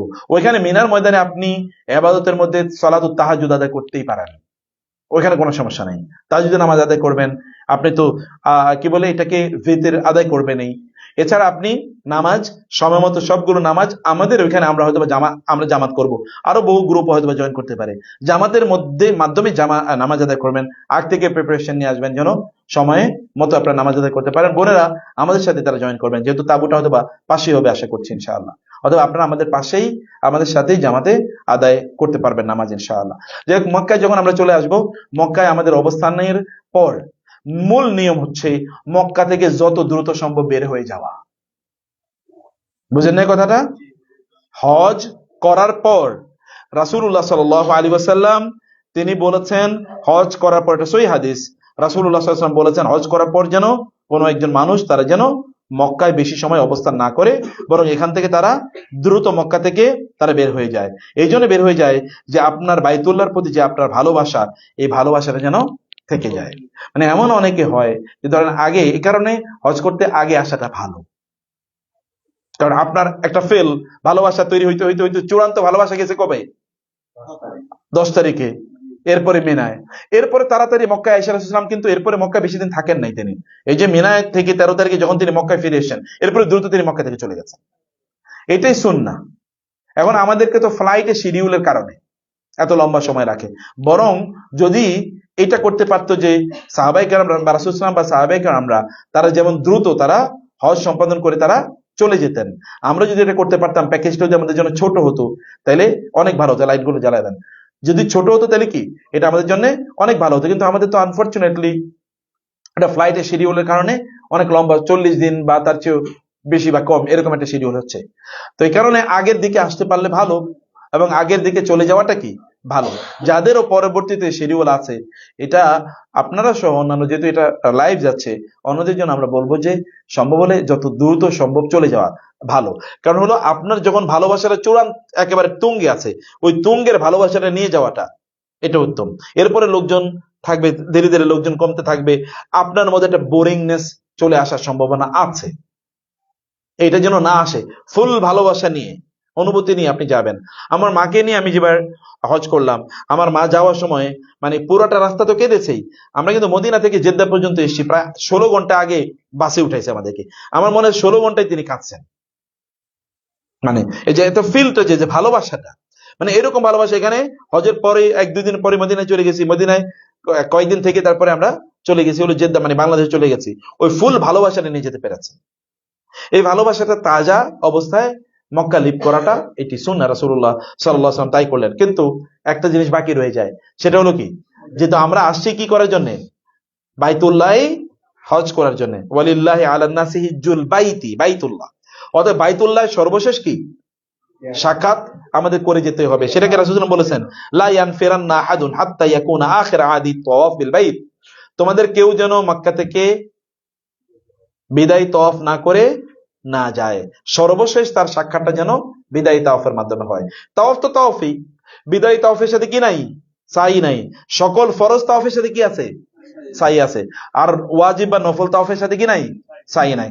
যেহেতু এটা ফরজ তাওয়াফ না, এটা ওয়াজিব তাওয়াফ, এটা কিন্তু না করে যাওয়া যাবে না, না করে গেলে কিন্তু দম দেওয়া লাগবে, অথবা আবার ফিরে এসে বাংলাদেশ থেকে টিকিট কাইটা এসে এরপরে তাওয়াফ করে যাওয়া লাগবে, অথবা এটা করা যাবে না। তাহলে আপনি তাওয়াফ করবেন, তাওয়াফ করার ওই আগের সিস্টেমে আপনি তাওয়াফ করবেন। এখানে জামা কাপড়, নর্মাল জামা কাপড়ে আপনি, তখন তো আর কোনো সমস্যা নেই, নর্মাল জামা কাপড়ে আপনি আপনার তাওয়াফ করবেন, কোনো সমস্যা নেই ইনশাআল্লাহ। তাওয়াফের আগের মতো করে তাওয়াফের সিস্টেম, কিন্তু এমন যেন না হয় যে আপনি তাওয়াফ করার পরে আরো 2 দিন এখানে থাইকে এরপরে কি কেনাকাটা করতেছেন, ঘুরতেছেন, ইত্যাদি ইত্যাদি না। যেমন আপনার ফ্লাইট দুপুরে, অতএব ফজরের পরে সর্বশেষ তাওয়াফটা করে আপনি যাবেন। আপনার ফ্লাইট যদি এরকম হয়, মানে আপনার বাস বা আপনার জেদ্দায় যাবেন, একটা এক্সাম্পল বলছি, যে আপনাকে হয়তো বা 2টাই নিয়ে যাবে, সম্ভব হলে আপনি আগে কি করবেন, ওইখানে গিয়ে এমন ভাবে নামাজ আদায় করুন যেন জোহরটা ওইখানে পড়ে তারপরে এসে আপনি আগে সবকিছু প্রিপেয়ার থাকবে, এগুলো নিয়ে যেন আপনি গাড়িতে উঠে যেতে পারেন। মানে লাস্ট যেন সাক্ষাৎটা হয় আপনার কিসের সাথে, বাইতুল্লাহর সাথে। এইভাবে আমাদের তাওয়াফটা আমরা করব। এরপর আমাদের আরো কিছু আলোচ্য বিষয় রয়েছে, সেগুলো আমরা পরে আলোচনা করবো ইনশাআল্লাহ। যেমন আপনার হজটাকে হজ্জে মাবরুর হলো কিনা, হজটা কবুল হলো কিনা, হজের এই স্পিরিটটা কিভাবে ধরে রাখবেন, এরকম আরো অসংখ্য ইস্যু আসে, এগুলো তো আমরা পরে আলোচনা করবো ইনশাআল্লাহ, সেগুলো আমাদের পরে আলোচনার। অথবা এখানে আমাদের মৌলিক আলোচনাটা, আমাদের আনুষ্ঠানিক কার্যকলাপের আলোচনা এখানে শেষ হলো। আল্লাহ সুবহানাহু ওয়া তাআলা যেন হজের পরিপূর্ণভাবে সুন্নাহ মোতাবেক হজ করার তৌফিক আমাদেরকে আল্লাহ তাআলা দান করেন। আল্লাহুম্মা আমিন। বেশি বেশি আল্লাহর কাছে দোয়া করবেন। রাসূল সাল্লাল্লাহু আলাইহি ওয়াসাল্লাম আমাদেরকে দোয়া শিখিয়ে দিয়েছেন, আল্লাহুম্মা জাআলহু হাজ্জাম মাবরুরা ওয়া সাইয়াম মাশকুরা ওয়া যামবাম মাগফুরা ওয়া তিজারাতান লান তাবুর। আল্লাহর কাছে দোয়া করা, হে আল্লাহ, আল্লাহুম্মা জাআলহু হাজ্জাম মাবরুরা, হে আল্লাহ আমাদের হজটাকে হজ্জে মাবরুর করুন। ওয়াসাইয়াম মাশকুরা, এই যে আমরা যে চেষ্টা করতেছি, কষ্ট করতেছি, আল্লাহ আপনি এটাকে এমন ভাবে কবুল করে নিন যেন এর পরিপূর্ণ প্রতিদান, সওয়াব, পুরস্কার যেন আমরা পাই। ওয়াজামবাম মাগফুরা, আমাদের এই হজের কারণে আমাদের সকল গুনাহগুলো আপনি মাফ করে দিন। ওয়া তিজারাতান লান তাবুরা, এবং আমাদের এই হজটাকে আপনি এমন একটা হজ বানান যে এই হজের মাধ্যমে আমাদের একটা বিশাল বিজনেস হয়ে যাবে। বিজনেসটা কি বুঝেন তো? বিজনেসটা হলো ফিজিক্যাল, রিয়েল, আর হলো স্পিরিচুয়াল। ফিজিক্যাল মানে কি জানেন? সত্যিকার অর্থে হজ করে যাওয়ার পর যারা ব্যবসায়ী দেখবেন আপনার টাকা ইনকাম বেড়ে গেছে আগের চেয়ে, আমি নিশ্চিত করে বললাম, কারণ এটা আল্লাহ তাআলা বলেছেন, মিন দুনি যালিকা ফাতহান করিবা। আল্লাহ বলেছেন হজের পর রাসূল সাল্লাল্লাহু আলাইহি ওয়াসাল্লামের কথা বললেন যে হজের পরে আপনি বিশাল বিজয় পাবেন, এবং তাই হয়েছে। মক্কা বিজয়ের পর যখন রাসূলুল্লাহ সাল্লাল্লাহু আলাইহি ওয়াসাল্লাম, অথবা এর আগে হুদাইবিয়ার পরের বছর যখন রাসূল উমরা করলেন, উমরার পরের বছর তিনি মক্কা বিজয় করে ফেলছেন। মক্কা বিজয়ের পরে তারপরে কি হয়েছে, ওই যে তাবুকের যুদ্ধ, ওরা তো পালাইছে যুদ্ধের ময়দান থেকে, যুদ্ধই করে না, লাস্ট যুদ্ধ। মানে মক্কা বিজয়ের পর আর কোনো লিটারালি কোনো যুদ্ধই হয় নাই। তৎকালীন রোমানরা বিশ্বের সবচেয়ে বড় পরাশক্তি, এই পরাশক্তি 1 লক্ষ সৈন্য মানে মাঠে, আরো 1 লক্ষ সৈন্য রাস্তায় অপেক্ষা করছে, এরকম সৈন্য রাসূল সাল্লাল্লাহু আলাইহি ওয়াসাল্লাম যাচ্ছেন, এই কথা শুনে তারা পালাইছে, যুদ্ধেই আসে নাই। এটা কি এই যে হজের ফসল। অতএব আপনি হজ করে যাওয়ার পর এরকম আপনি দেখবেন, 1 নম্বর, এটা তো 1 নম্বর ব্যবসা। 2 নম্বর ব্যবসা কিসের? আল্লাহর সাথে একটা ব্যবসা আছে না আমাদের, সেই ব্যবসাটা কি? জান্নাতের ব্যবসা, সেই ব্যবসা তো আছেই। অতএব আল্লাহর কাছে এই দোয়া আমাদের করা দরকার। আমার সাথে দোয়াটা বলেন, আল্লাহুম্মা জাআলহু হাজ্জাম মাবরুরা ওয়া সাইয়াম মাশকুরা ওয়া যামবাম মাগফুরা ওয়া তিজারাতান লান তাবুর। আল্লাহুম্মা আমিন। হাযা ওয়া সাল্লাল্লাহু সুবহানাহু ওয়া তাআলা নাবিয়িনা মুহাম্মদ ওয়া আলিহি ওয়া সাহবিহি। আচ্ছা, এই গ্রুপে দোয়াটা একটু পাঠিয়ে দিতে হবে। আল্লাহ সুবহানাহু ওয়া তাআলা সবাইকে কবুল করে নিন।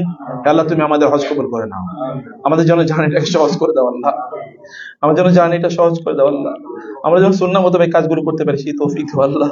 আমাদেরকে তুমি সুস্থ রেখো আল্লাহ, আমাদেরকে তুমি সুস্থ রেখো আল্লাহ, আমাদের অন্তরে তাকওয়া তৈরি করে দাও। আল্লাহুম্মা আতি নুফুসানা তাকওয়াহা ওয়া যাক্কিহা আনতা খায়রু মান যাক্কাহা আনতা ওয়ালিয়ুহা ওয়া মাওলাহা। اللهم إنا نسألك الهدى والتقى والعفاف والغنى.